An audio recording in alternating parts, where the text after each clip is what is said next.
Alright, today we're going to do a review of the AT&T fiber network router slash ONT network optical terminal or something like an optical network terminal. So anyhow, if I screwed up in this video, I am going to try my best to just go forward because I don't know how to edit. So let's start with, what do I think about this router?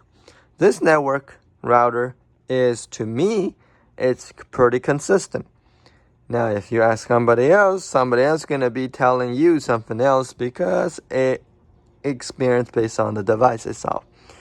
I personally have no problem with it, but I do have to say, with AT&T, their network router equipment generally pretty good. That what they provide.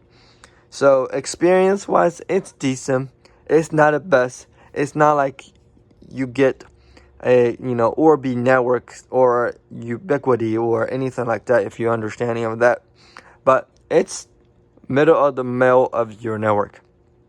Basic, get a job done, consistent, don't have to reboot very often, and all that stuff. Now, that being said, because this is a new install, you guys get to see how this will work. Now, let me explain this. About 2 years ago or 1 year ago, this network was a DSL network. That's right there.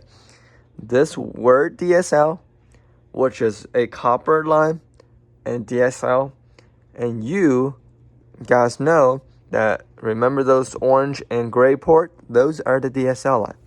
Now, they officially converted to a fiber line. Now, they no longer need a ONT brick, like a thing that they plug in and you have separate power. This is all in one unit. That is one thing about this. They are all in one unit. You don't have to worry about it. So now, if you still have AT&T DSL network, you are more likely not going to get this device, period. Just because this device does not support a router function. Or this device does not support they call a RJ11 network port. Because that's what I use, like a phone jack. Now, you do be able to see there is a phone jack, but I had to unplug it to show you guys. I had to unplug it cautiously. So here's the Ethernet to show you that this thing does come off. So do be careful. Don't point this at your eyeballs because you be crying. Alright. So you have a phone that is not a DSL modem phone. That's specifically for home phone if you have it. Not many people has it anymore, but if you do, congratulations. You must be still an older. Now you have a ONT network optical network terminal. That's what ONT stands for. And you have 4 Ethernet port, because you can't use this. This is for the, if you have an older version of it. You have 4 port of switch. This blue one right here, that is your 5 gig network. Okay?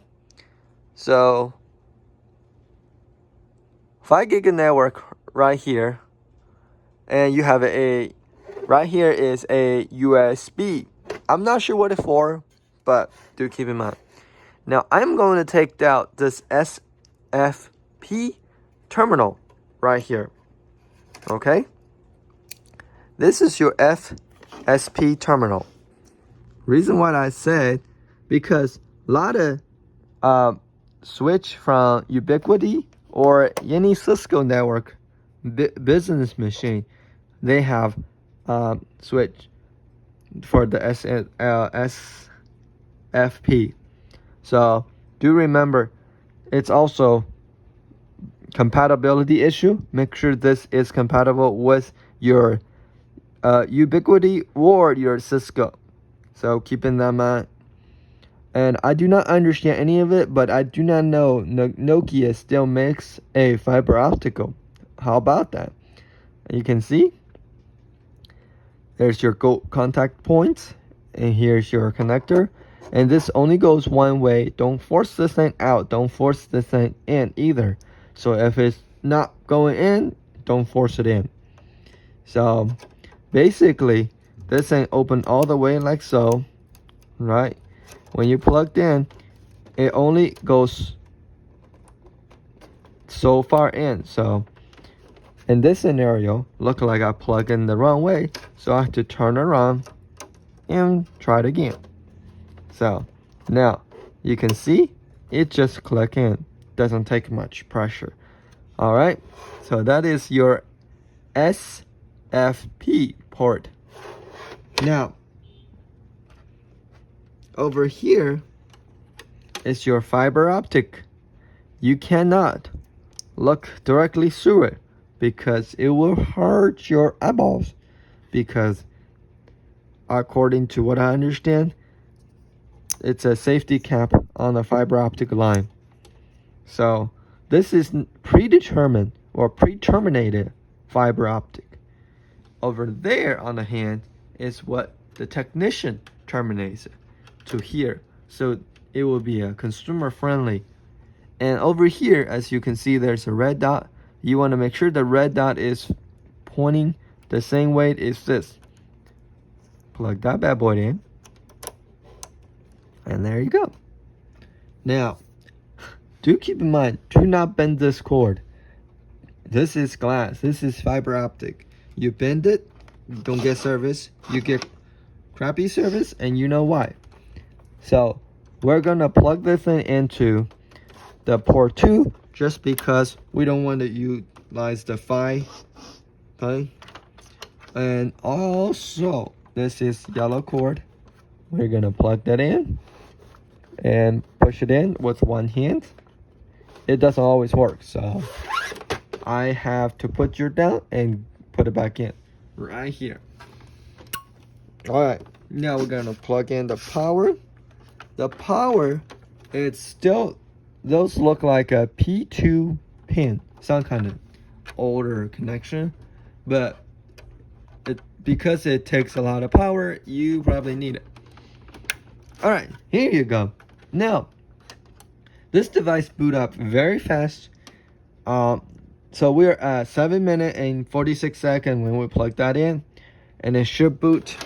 Give it a 2 minute or 1 minute, it will boot up, and it will pretty quickly come up online. The software, you still use the My AT&T or the Wi-Fi management app. Use the same thing, and it will work the same way. And also you can go into the web configuration, and the web configuration on this one, it's the same thing as the old one. That's 192.168. Whatever. So this one is look like it give you the IP address, and it give you the access code. So you can just manually put that into the computer, and you can change it if you don't want to download the Wi-Fi app for this device. So I changed my Wi-Fi name to the one that customer has before, so that I don't have to go into each place to basically set up their network or whatever. Okay, perfect timing. So currently this thing is blinking red. That means the fiber optic is not correctly plugged in. So what that happened is, when that happened, you just had to make sure everything is plugged in as it's supposed to and all that stuff. And at this scenario, you can see it's pretty quickly identified the problem because I did not plug in all the way. As soon as I plugged in all the way, you can see established network very quickly. So that tells you the newer unit is very efficient and whatever. Now, do keep in mind, this one, we're currently subscribed to the 100 meg up and down. You might ask me, why the 100, not the gig? Well, the gig in my area price still pretty high. But with the AT&T access, we all know AT&T Access, it's a $30 for affordable plan. So if you're in the low income area or whatever, you're qualified for low income, you are able to apply for AT&T Access. Certain qualification you have to meet. I do not know the specific at this moment, but I did sign up this customer to have the AT&T Access plan, also in conjunction with AT&T ACP, because AT&T used to be AT&T Access for $10, but they have since changed because ACP wanted to pay for all of it. So that's another reason why.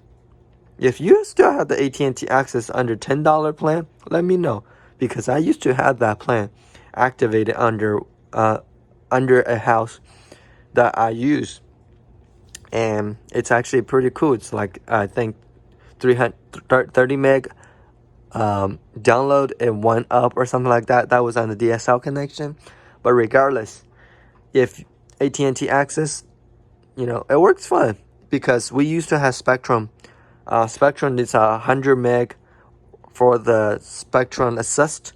I know a lot about low income program. So if you want to know a lot about it, go down to my YouTube channel and you can find all the information you need. So as you can see, back on track. That's like a sponsor video right there for a minute. Anyway, back on track. As you can see, this thing performed very well. Now, we're going to take you to the AT&T extender, which is I will show you. Okay, so now this device, as you can see, it's plugged into the wall. They connectly to AT&T main router, and this actually is a mesh network standard. I bought this for $50 for 2 of it, and it's only work with AT&T. You can work with other provider, just had to go into configuration. But as you can see, it does not take much to set up. It literally push the sync button on the device, and it syncs, and the app recognizes this device as an extender. So as you can see, this thing works just fine. Do keep in mind, if you put this too far from the network or from the device, it will not able to catch the 2.4 or the 5 gigahertz network. Did you just see the blank? So when it's blank, that means there is network usage on there. So anyway, that's pretty much it. You got extra 2 Ethernet port on the back, and that is I believe it's a gigabit Ethernet. So yeah, it is a gigabit Ethernet. So it even says on there. So anyway, this is basically help us to extend the network further throughout the house. So the device, the main unit that they provide, actually do a pretty good job. It only drop about 1 bars, and so I would say this kind of redundant, but it's better have it than not have it. So thanks for watching my video. If you have any suggestion down the comment, leave it down the comment. Thanks for watching, and I will see you guys on the next one. Peace out.